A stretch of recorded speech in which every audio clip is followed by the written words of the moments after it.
सभी साथियों को नमस्कार। और आज हिंदी साहित्य प्रश्नोत्तरी के अंतर्गत हिंदी साहित्य लेखन की संदर्भ में प्रमुख कथन, इतिहास लेखन की प्रमुख पद्धति, इतिहास लेखन के संदर्भ यानी इतिहास लेखन के स्रोत, काल विभाजन, नामांकन, प्रमुख इतिहास ग्रंथ आदि की बारे में हम वस्तुनिष्ठ प्रश्न के माध्यम से अभ्यास करेंगे। पहला प्रश्न, आधुनिक इतिहास का जनक किस विद्वान को माना जाता है? आधुनिक इतिहास का जनक तैन, बेवर, रामचंद्र शुक्ल, मैकाले। तो आधुनिक इतिहास का जनक तैन को माना जाता है, तैन महोदय को। साहित्य आधुनिक साहित्य इतिहास लेखन का जनक है थोड़ा सा, तो तैन महोदय को माना जाता है। और वैसे इतिहास का जो पिता कहा जाता है उसे हेरोडोटस को कहा जाता है। इतिहास लेखन एवं अध्ययन में विधेयवादी पद्धति का समावेश किस विद्वान ने किया? एंडरसन, तैन, विलियम जोन्स और एचसन। तो इतिहास लेखन एवं अध्ययन में विधेयवादी पद्धति का समावेश तैन महोदय ने किया। किस पद्धति में जाति, वातावरण, क्षण विशेष को महत्व दिया जाता है? वैज्ञानिक पद्धति, समाजशास्त्रीय पद्धति, कालानुक्रम पद्धति और विधेयवादी पद्धति। तो यहाँ हमारा उत्तर होगा कि जाति, वातावरण और क्षण विशेष को महत्व देने वाली पद्धति विधेयवादी पद्धति है। किसी जाति विशेष वातावरण विशेष से प्रभावित, किसी जाति विशेष की वातावरण विशेष से प्रभावित एवं क्षण विशेष से निर्मित प्रवृत्तियों एवं घटनाओं का विश्लेषण इतिहास है। ये किस विद्वान ने कहा? एंडरसन, तैन, विलियम जोन्स, एचसन। तो यहाँ भी उत्तर तैन महोदय, तैन। किसी जाति विशेष की वातावरण विशेष से प्रभावित एवं क्षण विशेष से निर्मित प्रवृत्तियां एवं घटनाओं का विश्लेषण इतिहास है। ये कहने वाले विद्वान हैं तैन। विधेयवादी पद्धति का जनक किस विद्वान को माना जाता है? तैन महोदय को। एक बात मैं समझती हूँ सबसे अधिक महत्वपूर्ण है, जिसकी सबसे अधिक उपेक्षा की है, वह है मूल्यों का संयोजन। इसके बिना मानवीय की इतिहास लिखा ही नहीं जा सकता। साहित्य तो बिल्कुल नहीं, साहित्य मानव की सर्वश्रेष्ठ उपलब्धियों का कलात्मक विश्लेषण है। कहने वाली साहित्यकार थी महादेवी वर्मा, मंजू भगत, सुमन राजे, नलिनी बिलोचन शर्मा। तो यहाँ पे भी सुमन राजे। एक बात जो मैं समझती हूँ सबसे अधिक महत्वपूर्ण है, जिसकी सबसे अधिक उपेक्षा की है, वह है मूल्यों का संयोजन। इसके बिना मानवीय की इतिहास लिखा ही नहीं जा सकता। और साहित्य तो बिल्कुल नहीं, साहित्य मानव की सर्वश्रेष्ठ उपलब्धियों का कलात्मक संश्लेषण है। ये कहने वाली हैं सुमन राजे। प्रत्येक देश का साहित्य वहाँ की जनता की चित्तवृत्तियों का सिंचित प्रतिबिंब होता है। तब यह निश्चित है कि जनता की चित्तवृत्तियों के परिवर्तन के साथ साथ साहित्य के स्वरूप में भी परिवर्तन होता चला जाता है। आदि से अंत तक इन्हीं चित्तवृत्तियों की परंपराओं को परखते हुए साहित्य परंपरा के साथ उनका सामंजस्य दिखाना ही साहित्य का इतिहास है। कहने वाले विद्वान है हजारी प्रसाद द्विवेदी, महावीर प्रसाद द्विवेदी, रामचंद्र शुक्ल, मैनेजर पांडे। तो हमारा उत्तर यहाँ होगा सी, रामचंद्र शुक्ल। बदलती हुई अभिरुचियों का इतिहास साहित्य इतिहास है, जिसका सीधा संबंध आर्थिक क्रियाओं से है। कहने वाले विद्वान हैं हजारी प्रसाद द्विवेदी, महावीर प्रसाद द्विवेदी, रामचंद्र शुक्ल। और तो यहाँ हमारा नगेंद्र। तो जिसका संबंध आर्थिक क्रियाओं से है, बदलती हुई अभिरुचियों का इतिहास साहित्य इतिहास है, जिसका सीधा संबंध आर्थिक क्रियाओं से है। कहने वाले विद्वान हैं नगेंद्र। मानवीय संवेदनाओं का क्रमिक विवरण इतिहास है, मानवीय संवेदनाओं का क्रमिक विवरण इतिहास है। कहने वाले विद्वान है रामस्वरूप चतुर्वेदी। इतिहास अतीतोन्मुख नहीं है, भविष्योन्मुख होता है। यह जड़ नहीं, गत्यात्मक है, मतलब गतिशील है। अतीतोन्मुखी इतिहासकार अथवा साहित्यकार पुनरुत्थानवादी होकर जड़ हो जाता है। इस अर्थ में इतिहास लिखने का मतलब होता है भविष्योन्मुखी होना। कहने वाले विद्वान है रामस्वरूप चतुर्वेदी। बच्चन सिंह, रामचंद्र शुक्ल और नगेंद्र। तो यहाँ हमारा उत्तर होगा वी, बच्चन सिंह। इतिहास अतीतोन्मुख नहीं है, भविष्योन्मुख है, याद रखिएगा। तो यहाँ बच्चन सिंह है। किस आलोचक ने साहित्य के इतिहास में मूल परक आकलन पर जोर दिया? साहित्य के इतिहास के मूल परक आकलन पर जोर देने वाले विद्वान हैं नामवर सिंह। इतिहास केवल घटनाओं एवं घटनाओं और व्यक्तियों के जीवन व्रत का संग्रह नहीं है, न तो यह विचारधाराओं का आकलन मात्र है, यह मानव चेतना की सक्रियता का विवेचनात्मक अभिलेख है, कहने वाले विद्वान हैं शंभुनाथ सिंह। साहित्य को चिरकाल से चली आ रही परंपरा के परिणाम स्वरूप किस विद्वान ने बताया था? हजारी प्रसाद द्विवेदी। यहाँ पे हमारा उत्तर होगा हजारी प्रसाद द्विवेदी। साहित्य लेखन की वह पद्धति जिसमें वर्णमाला के प्रत्येक वर्ण के क्रम के अनुसार साहित्य लेखन किया जाता है, उसे वर्णानुक्रम पद्धति, कालानुक्रम पद्धति, वैज्ञानिक पद्धति, समाजशास्त्रीय पद्धति। जैसा कि नाम से विदित हो रहा है कि वह पद्धति कौन सी है, वर्णानुक्रम पद्धति। हिंदी साहित्य लेखन में वर्णानुक्रम पद्धति में साहित्य लेखन करने वाले प्रथम विद्वान का नाम क्या है? वर्णानुक्रम पद्धति में करने वाले ग्रियर्सन, हजारी प्रसाद द्विवेदी, गार्सोदेव तासी, शिव सिंह सेगर। तो हिंदी साहित्य लेखन में जो सर्वप्रथम वर्णानुक्रम जो पद्धति अपनाई गई थी वो गार्सोदेव तासी द्वारा अपनाई गई थी। सही मिलान कीजिए। ग्रियर्सन, शिव सिंह सेगर, रामचंद्र शुक्ल, राम कुमार वर्मा। तो ग्रियर्सन जॉर्ज इब्राहिम ग्रियर्सन ने कौन सी पद्धति अपनाई थी? कालानुक्रम। तो पहले में सी, शिव सिंह सेगर ने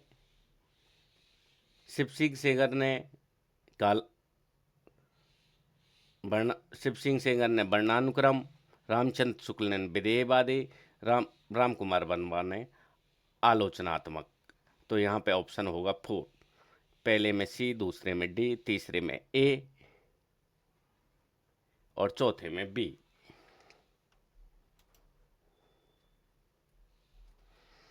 आचार्य हजारी प्रसाद द्विवेदी ने इतिहास लेखन में किस पद्धति का प्रयोग किया? विधेयवादी, आलोचनात्मक, वर्णानुक्रम पद्धति या समाजशास्त्रीय पद्धति। तो आचार्य हजारी प्रसाद द्विवेदी ने इतिहास लेखन में समाजशास्त्रीय पद्धति, ऑप्शन 4 का समाजशास्त्रीय पद्धति का प्रयोग किया। हिंदी साहित्य लेखन में वैज्ञानिक पद्धति का प्रयोग करने वाले विद्वान का नाम है ग्रियर्सन, हजारी प्रसाद द्विवेदी, गार्सोदेव तासी, गणपत चंद्र गुप्त। तो हिंदी साहित्य का वैज्ञानिक इतिहास लिखने वाले विद्वान हैं गणपति चंद्र गुप्त। 84 वैष्णवन की वार्ता के लेखक हैं बल्लवाचार्य, विट्ठलनाथ, गोकुलनाथ, नावादास। 84 वैष्णवन की वार्ता के जो लेखक हैं वो हैं गोकुलनाथ। 84 वैष्णव की वार्ता में 84 किसके 84 शिष्यों की जानकारी प्राप्त होती है? तो यहाँ पे हम लिखेंगे विट्ठलनाथ के 84 शिष्यों की। 252 वैष्णवन की वार्ता में किसके शिष्यों की जानकारी प्राप्त होती है? बल्लवाचार्य के शिष्यों की। 252 वैष्णव वार्ता के लेखक हैं गोकुलनाथ। भक्तमाल के लेखक हैं नावादास।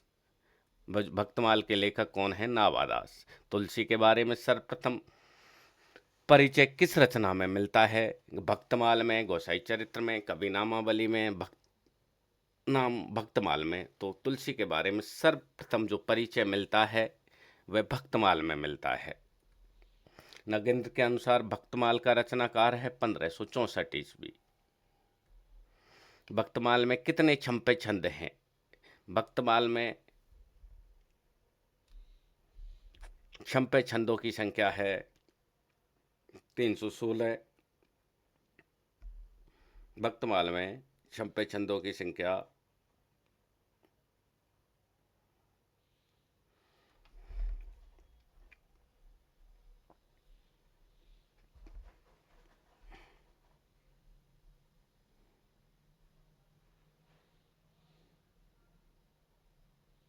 316 है। भक्तमाल में कितने भक्त कवियों का परिचय दिया गया है? भक्तमाल में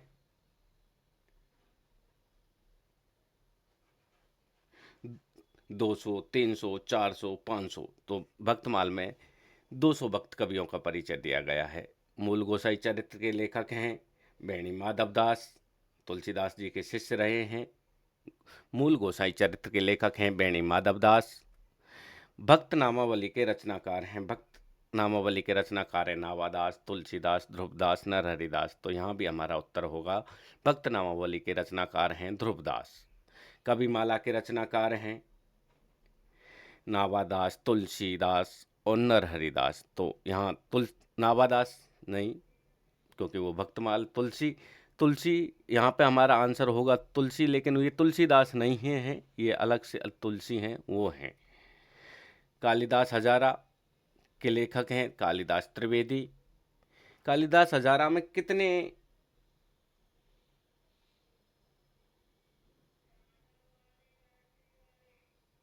कवियों का परिचय दिया गया है?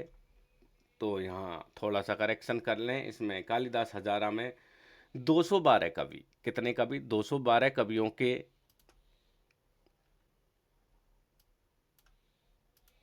212 कवियों के बारे में परिचय दिया गया है और लगभग उनकी 1000 रचनाएं हैं।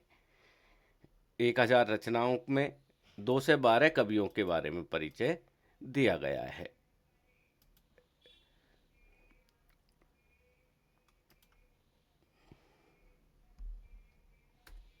कालिदास हजारा के आधार पर अपना इतिहास ग्रंथ लिखने वाले विद्वान हैं मिश्र बंधु, हजारी प्रसाद द्विवेदी, नगेंद्र और गणपति चंद्र गुप्त। और यहाँ इनमें से चारों में से कोई ही नहीं है। हमारा आंसर होगा यहाँ पे शिव सिंह सेगर, जिन्होंने शिव सिंह सरोज लिखा था। कवि नामावली के लेखक हैं बलदेव, कालिदास त्रिवेदी, सूदन, रामचंद्र शुक्ल। तो कवि नामावली के लेखक हैं Baldev. Selection from Hindi literature के लेखक हैं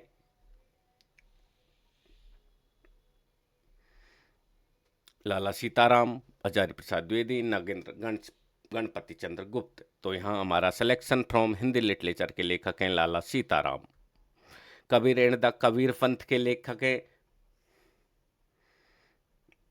बेस्कट, मैकलेफ, टेन और वृक्ष। तो कबीर एंड द कबीर पंथ के लेखक हैं बेस्कट।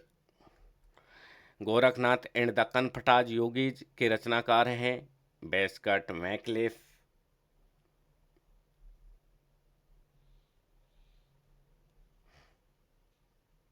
टेन और ब्रिक्स।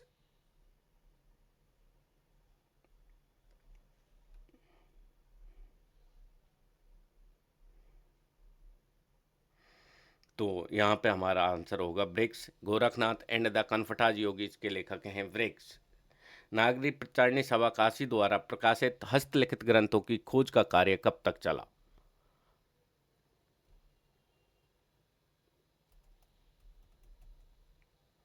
तो 1900 से 1921, 1900 से 1916, 1902 से 1925 और 1890 से 1900। तो जो हस्तलिखित ग्रंथों का जो खोज कार्य था वो चला 1900 से 1921 ईस्वी।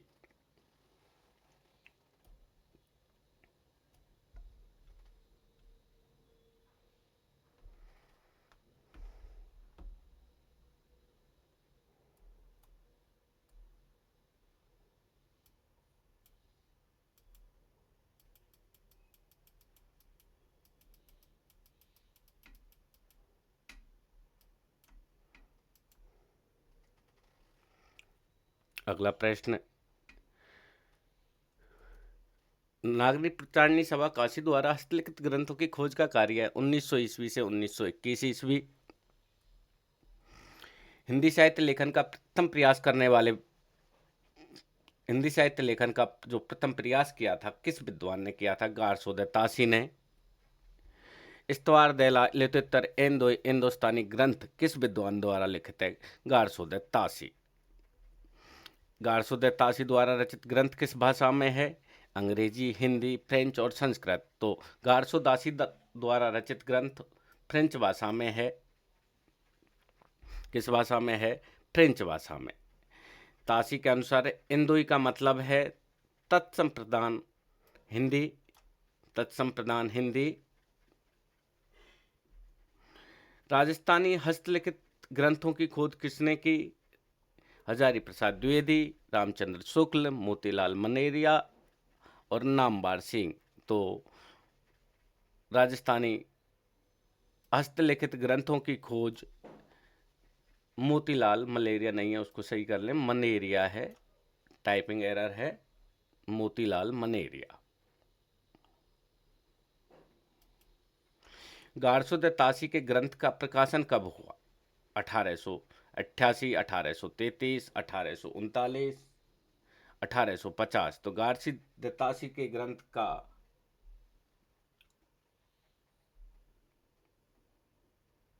जो प्रथम बार प्रकाशन हुआ वो 1839 में हुआ, प्रथम भाग का।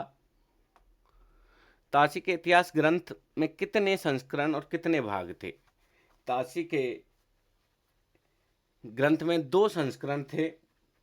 2 तो उसके संस्करण थे। जो पहला संस्करण था वो 1839 और दूसरा संस्करण 1871, और दोनों में ही 2-2 भाग थे। तो इस प्रकार 2 संस्करण और 4 भाग इसके हो जाते हैं। गारसोदे तासी ने अपने इतिहास ग्रंथ में कितने रचनाकारों को स्थान दिया? गारसोदे तासी ने अपने इतिहास ग्रंथ में कुल 738 इतिहास ग्रंथों को स्थान दिया। 738। गारसोदे तासी के इतिहास ग्रंथ का प्रकाशन कहाँ से हुआ? कराची, लाहौर, कलकत्ता। तासी के इतिहास ग्रंथ का प्रकाशन आयरलैंड से हुआ। कहाँ से हुआ? आयरलैंड से। द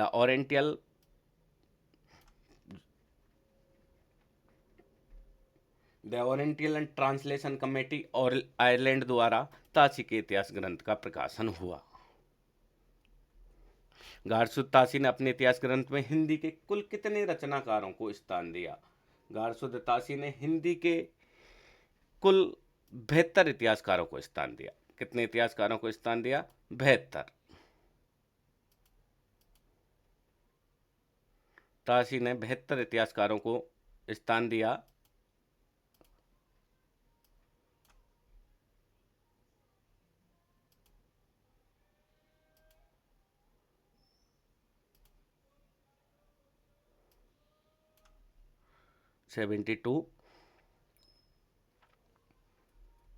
गारसोदे तासी के इतिहास ग्रंथ के बारे में सत्य वर्णानुक्रम पद्धति पर आधारित है। फ्रेंच भाषा में लिखित है।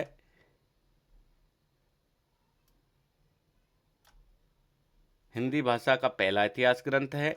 और काल विभाजन का प्रयास, इसमें क्या नहीं किया गया था? ABC तीनों सही हैं और काल विभाजन का प्रयास नहीं किया गया था। वर्णानुक्रम पद्धति पर आधारित है, फ्रेंच भाषा में लिखित है, हिंदी भाषा का पहला इतिहास ग्रंथ है और काल विभाजन का प्रयास नहीं किया गया तो गलत है, इसमें D। तो तीनों सही हैं, ABC। वर्णानुक्रम पद्धति पर आधारित है, फ्रेंच भाषा में लिखित है, हिंदी भाषा का पहला इतिहास ग्रंथ है।